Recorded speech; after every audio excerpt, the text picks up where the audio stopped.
Well, I don't look real good because I had kind of a fitful night. I'm struggling again with depression, trying not to fall into it. And so I think it will pass after December 25th passes, probably. I'm going to read again out of this book called The Great Work by T.K., who ends up, they wrote it anonymously because it's an esoteric book, but apparently they identified the true author later as being Florence Huntley. So the third class, which is, I'll go back and look.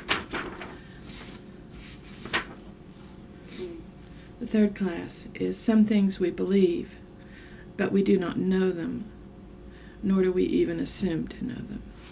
Okay? And my hair, I swear, just fly away. I'm thinking about cutting it again. Third class. Many there are who believe in a God, in the sense that the great creative intelligence is a distinct and definitive personality.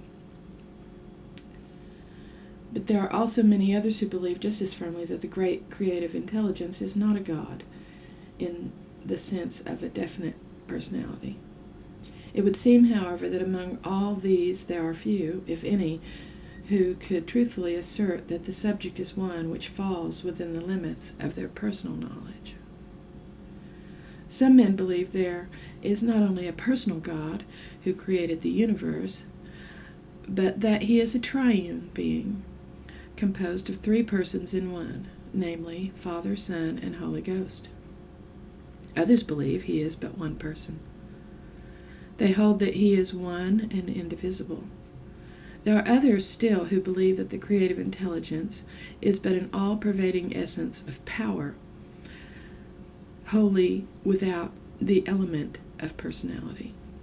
It would doubtless be conceded, however, that not one among all these is in position to know anything about it.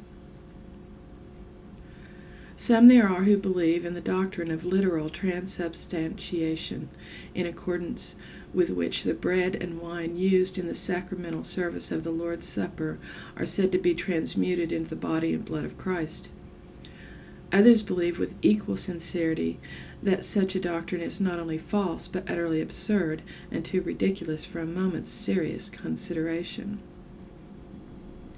But if the question could be removed from the field of theological discussion and then submitted to the several disputants on the basis of their definite and personal knowledge, it is not at all likely that a single one among them could be found who would seriously claim to know anything about it.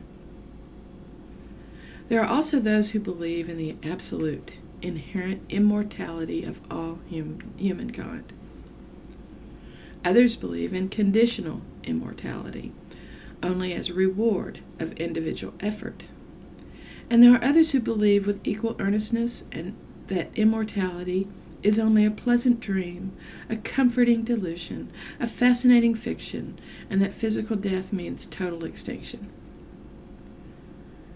Human intelligence has formulated concepts which have become the basis of many other beliefs.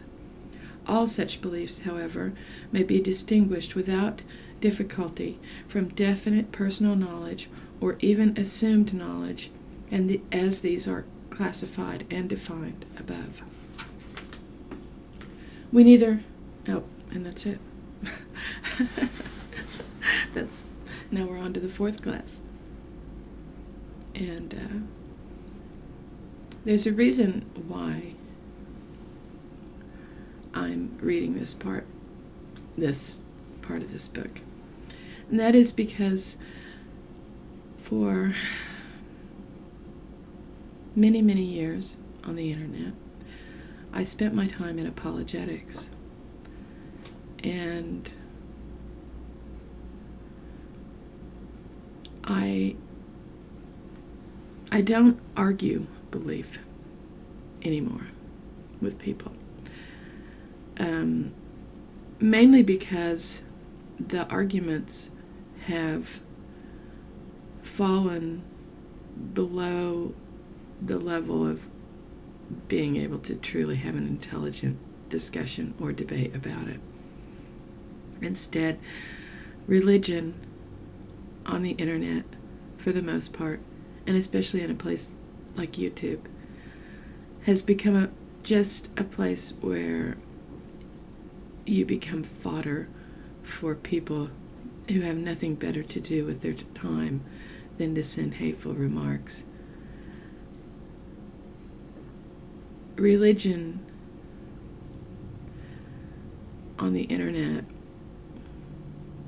and on YouTube, especially now, there are people who have been booted in the head and part of their brain has fallen out. And instead of making any kind of rational discussion or statement about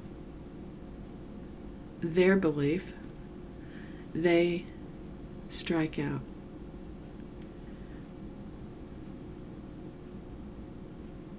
And that I'm going to go further into that. So I'll get on to the fourth class.